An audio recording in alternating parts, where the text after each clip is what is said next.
¿Cómo les va? Bienvenidos a un nuevo Políticamente Correctos en el día de hoy.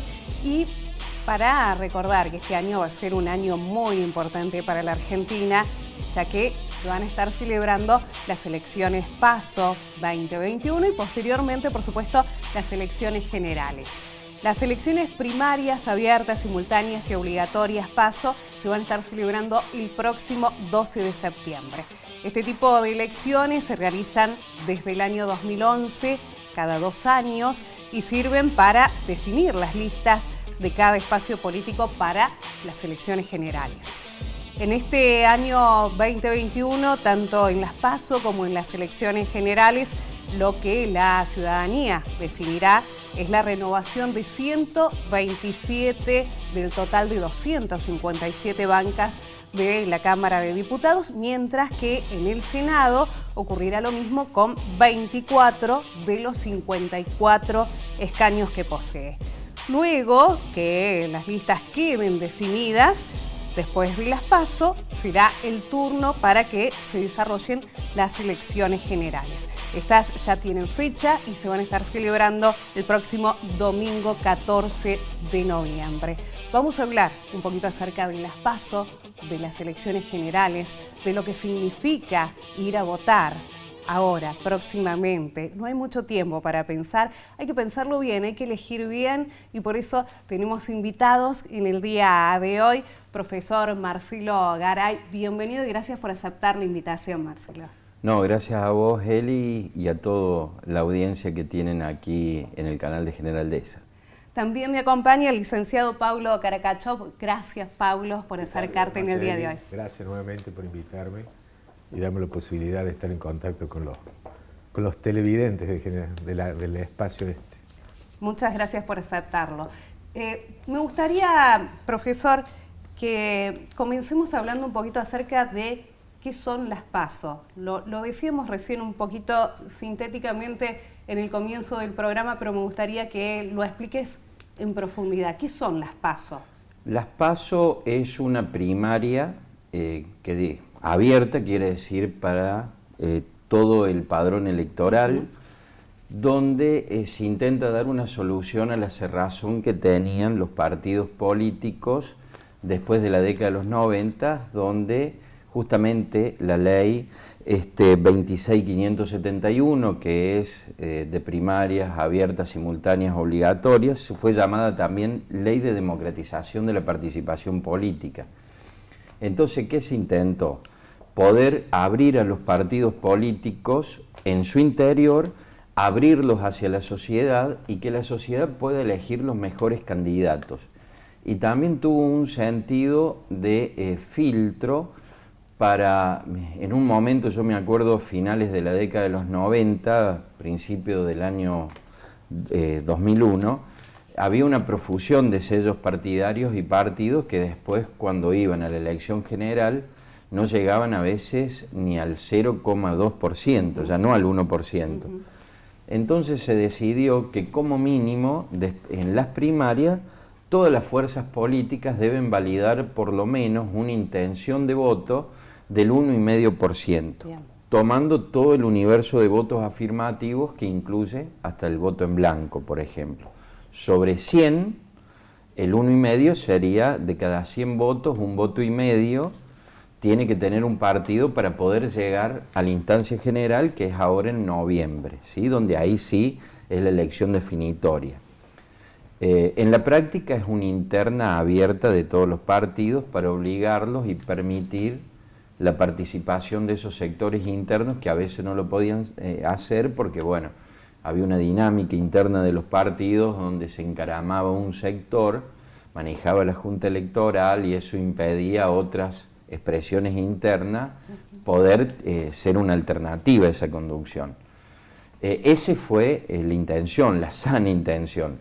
El tema, que creo que lo va a compartir Pablo, es que se ha transformado en una gran encuesta abierta, claro, y con un costo económico, que eso es la mayor crítica que se le hace. Claro, viste que hasta hace poco salieron comentarios en algunos medios que la gente quería suspender las PASO, puede ser que el costo que le erogaba al país, y más en este momento de pandemia, era tan alto que no no se justificaba.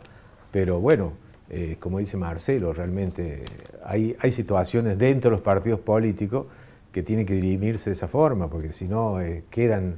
es como si decir, bueno, es una participación democrática de la sociedad que decida quién van a ser los candidatos que lo van a representar. Porque si no aparecen candidatos que van a las elecciones generales que realmente no representan nada, son sellos, ¿viste? Y como bien dice Marcelo, hay siglas partidarias que no tienen votos, que han estado cobrando grandes sumas de dinero y no tienen caudal de votos y realmente le están restando posibilidad. Al Estado le sacan dinero y están engañando un poco a la sociedad, porque no existen, son sellos partidarios muertos, vacíos. Entonces, las PASO creo que tienen ese objetivo, a pesar que se distorsiona un poco, porque en un país donde todo se distorsiona, las PASO también se distorsionan, entonces sirve para filtrar un poco, ¿no es cierto? Está bien lo que Marcelo comparte. ¿Qué pasaría si se suspendieran las PASO? En realidad, nuestra Constitución, desde 1853 y después con la reforma del 94, que se le implementaron cambios, nuestro régimen es de partidos políticos, y esto hay que explicarlo. Es decir, un ciudadano común, por motus propios, no puede ser candidato. Quien propone las candidaturas es una fuerza política reconocida legalmente, jurídicamente, que debe estar inscripta en la personería de los partidos políticos. Por eso muchas veces se hacen alianzas entre distintas fuerzas y ahí nominan sus candidatos.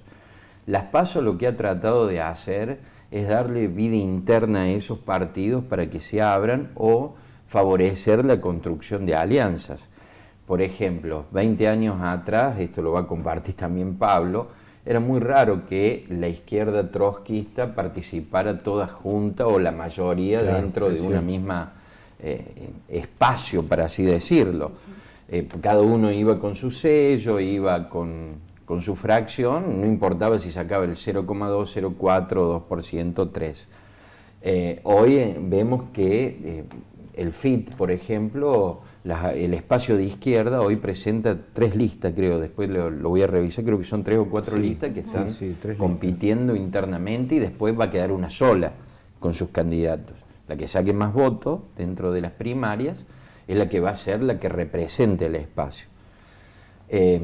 Esta sería la idea original, ¿sí? Pero aparte, Marcelo, lo que vos dijiste es cierto, lo que tiene bueno las PASO es que son abiertas, entonces le da la posibilidad al ciudadano común, extrapartidario, a votar por un candidato que a lo mejor que no está afiliado al radicalismo, al peronismo o a una agrupación política, participar y elegir ese candidato que le gusta también. Sí, que no es a lo mejor de su adscripción partidaria, claro, pero le cae bien la persona, ¿no es cierto? El ejemplo más claro es Juntos por el Cambio en el 2015, que pudo establecer su alianza en las primarias. Claro. Donde, por ejemplo, fue el PRO, el radicalismo y la coalición cívica que participaron de la alianza que era Juntos por el Cambio. Claro.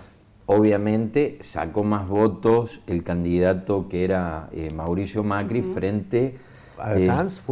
Ernesto Sanz sacó el 3%, realmente nada. Pero eso permitió la confluencia, claro, y permitió construir un espacio político que a la larga, o sea, en octubre resultó vencedor.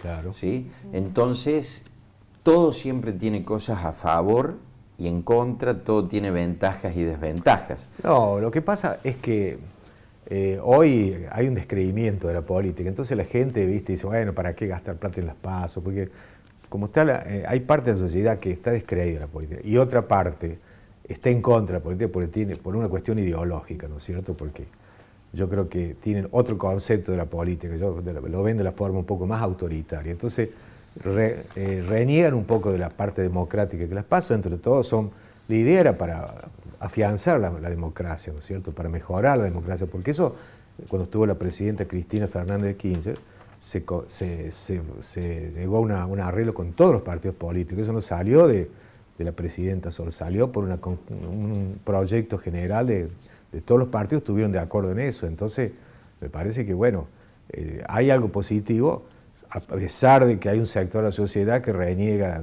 bueno, de las PASO, reniega de la política, reniega de los políticos, ¿no es cierto?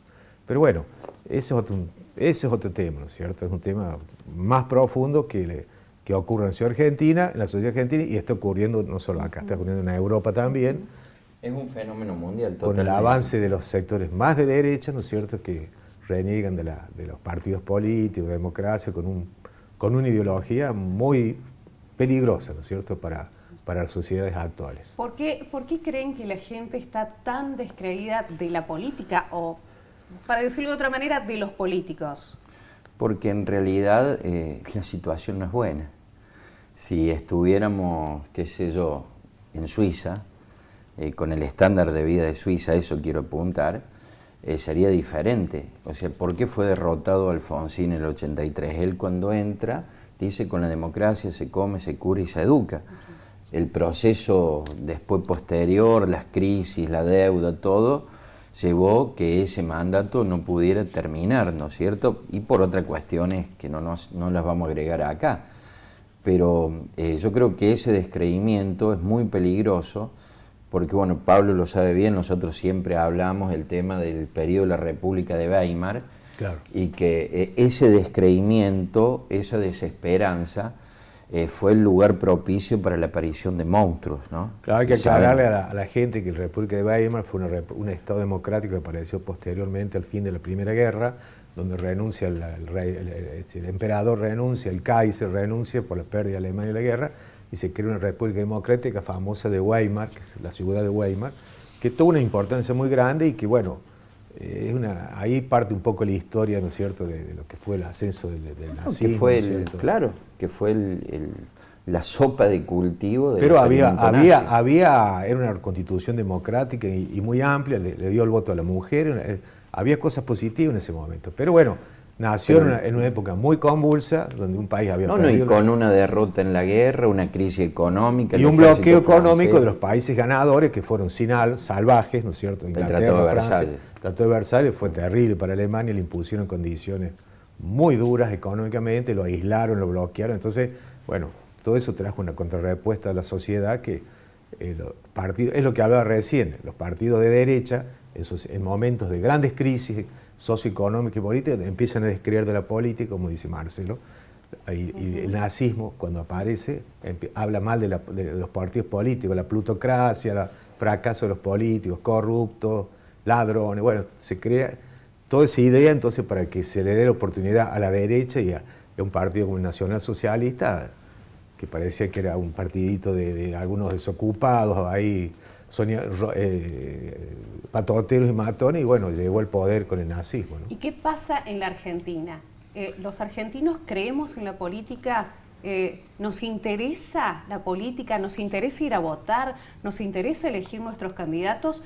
¿O está pasando algo similar a lo que comentaba Pablo? No, esa es la preocupación de nuestras charlas, porque yo soy una consecuencia de la primavera del 83.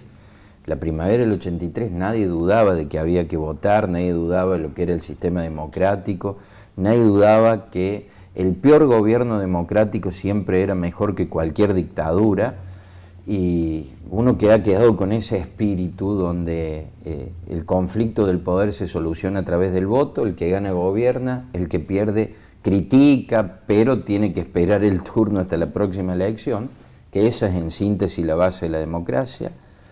El tema uno lo ve con preocupación porque están haciendo nidos sectores que están jugando a otra cosa, ¿no?